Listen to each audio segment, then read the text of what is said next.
So hello everyone. Today we will learn and show about the second problem which is asked in DCS NQT 2024, and this test was happened in 17th April. So and we already discussed about the first questions. If you not see that questions, then you should to understand that questions. And now we will see about the second questions. So this is all about the second questions, and which is level of that question is easy to medium level, and given around the 40 minutes to solve that particular problems. So here is given the problem statement. One shopkeeper has some weight. You purchased n weight items and find the minimum number of stones to calculate the weight for n weight. Okay. सो यहाँ पे एक shopkeeper है और उसके पास पुराने ज़माने में एक मैकेनिज्म था, उसकी मदद से हम वेट काउंट कर सकते हैं। उसमें से जो तो गिवन द वेट है 1 5 10 20 50 100 500 एंड थाउजेंड्स। सो बेसिकली वो ये जो केजीस है वो उसके पास वो टोटल स्टोन्स है, मतलब 5 kg का है, 10 kg का है, 20 kg का है। तो उसकी मदद से हमको रैंडमली यहाँ पे total one to up to 10,000 तक वैल्यू हमको मिल सकती है। सो ये बेसिकली प्रॉब्लम का स्टेटमेंट ये है कि एक कस्टमर है और कस्टमर वो परचेज करता है एंड वेट का। तो हमको फाइंड करना है मिनिमम नंबर ऑफ वो स्टोन से कि उसका वेट क्या है। तो हमको टोटल आंसर रिटर्न करना है कि हमको टोटल कितने नंबर ऑफ स्टोन की ज़रूरत पड़ी वो पर्टिकुलर वेट फाइंड करने के लिए। तो एक कस्टमर है, उसने 52 kg का आइटम परचेस किया। तब वो शॉपकीपर के पास गया और फाइंड किया कि कितने टोटल स्टोन की ज़रूरत है, और वो फाइंड करना है मिनिमम नंबर ऑफ स्टोन। अगर आप 1 किलो का बार बार यूज करोगे तो 52 आंसर आएगा, बट वो मिनिमम नहीं है सॉल्यूशन, वो मैक्सिमम सॉल्यूशन है, बट हमको चाहिए मिनिमम सॉल्यूशन। तो हम क्या करेंगे, 52 है तो पहले 50 का लेंगे, बाद में एक एक के दो लेंगे, तो टोटल हमको चाहिए 3। इसी तरह से 2025 का है टोटल वेट। तो हम कैसे फाइंड करेंगे कि 1000 का दो लेंगे, बाद में 20 का लेंगे और 5 का लेंगे, तो टोटल 4 वेट स्टोन की जरूरत पड़ जाएगी। ठीक है, यहाँ पे दिया गया है एक्सप्लेनेशन में, पहले 50 का यूज़ करेंगे, बाद में एक एंड एक का। ठीक है, तो हम किस अप्रोच से सॉल्व कर सकते हैं। तो अब हम क्या करेंगे कि एक वेक्टर लेंगे और सॉरी एरे या वेक्टर जो बोलते हो आप। सो उसमें सारी वैल्यू 1 to 1000 तक ये भी वैल्यू है, ये सब हम उसमें डाल देंगे। बाद में हम क्या करेंगे कि फॉर लूप यहाँ से चलाएंगे, यहाँ इस इंडेक्स से यहाँ तक, और चेक करेंगे कि जो ये n की वैल्यू है, ये जो n की वैल्यू है क्या 1000 से बड़ी या इक्वल है। अगर नहीं है तो हम ये कंडीशन फॉल्स हो जाएगी और ये इंडेक्स यहाँ पे मूव हो जाएगा। ठीक है, उसी तरह यहाँ से चेक करेंगे, यहाँ से फेल होगा कंडीशन, यहाँ से फेल होगा। बाद में यहाँ से चेक करेंगे कि क्या 52 50 से बड़ा है या नहीं, या तो ये कंडीशन ट्रू हो जाता है। तो क्या करेंगे उसके बाद का स्टेप, उसके बाद हम क्या करेंगे कि 52 माइनस 50 कर देंगे, और बाद में आंसर क्या आएगा कि 2। बाद में ये 2 हमारा अब n इज इक्वल्स टू 2 हो गया है, और यहाँ पे हमने एक का ऑपरेशन किया, तो यहाँ पे हम आंसर में काउंट बढ़ा देंगे एक।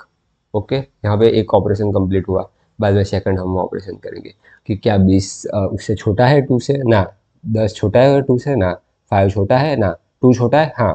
तो यहाँ पे कंडीशन ट्रू हो जाता है। तो यहाँ पे हम अब माइनस कर देंगे 2 माइनस 1, तो 2 माइनस 1 करेंगे तो आंसर क्या आएगा 1। ठीक है, बाद में एक ऑपरेशन कंप्लीट हुआ, बाद में फिर से चेक करेंगे कि क्या एक की वैल्यू से बड़ी या इक्वल है, तो क्या हाँ, तो 1 माइनस 1 कर देंगे और इक्वल टू 0। मतलब हमारा आंसर हो गया। और टोटल कितने ऑपरेशन हुए 1 2 3, मतलब कितने की जरूरत पड़ी 1 2 एंड 3। उसी तरह से यहाँ पे ऐसा करना है। तो चलो हम कोडिंग की तरफ बढ़ते हैं। ये ऑलरेडी सॉल्व किया गया था पहले। चलो अब देखते हैं कि क्या करना है। पहले हमको यूजर से इनपुट लेना पड़ेगा एन। ठीक है, ये हमने यूजर से इनपुट ले लिया। अब हम क्या करेंगे, हम वेक्टर बनाएंगे और आप एरे जो बोलते हो वो, और उसमें सारे वेट डाल देते हैं 1 2 5 10 20 50 100 500 एंड थाउजेंड्स।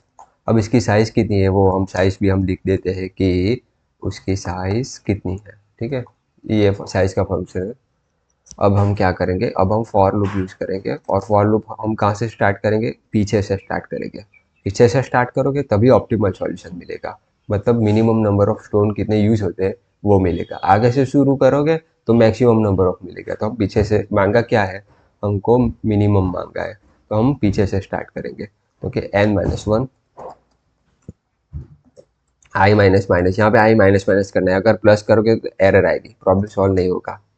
ठीक है, आई माइनस माइनस क्यों करना है, क्योंकि हम पीछे से आगे जाते हैं। प्लस कब करते हैं, जब हम आगे से पीछे जाते हैं। ठीक है, चलो अब हम यहाँ पे थोड़ा मैथमेटिकल टर्म यूज़ करते हैं। अगर आपको नहीं पता है तो पहले मैं बता देता हूँ, वाइल लूप से भी कर सकते हो, वो मैं पहले बता देता हूँ वाइल लूप से कैसे करते हैं।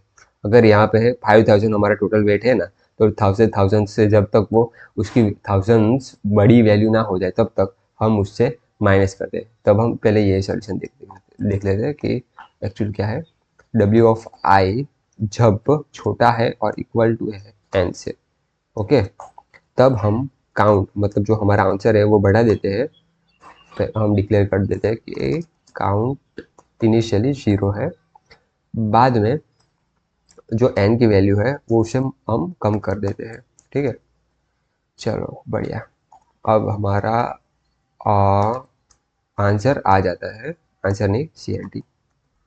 ये प्रॉब्लम सॉल्व है, देख लेते हैं कि आंसर आ रहा है कि नहीं। यहाँ पे क्या है प्रॉब्लम, अच्छा हमने n को 2 बार डिक्लेयर कर दिया है, तो हमको n को एक ही बार डिक्लेयर करना था।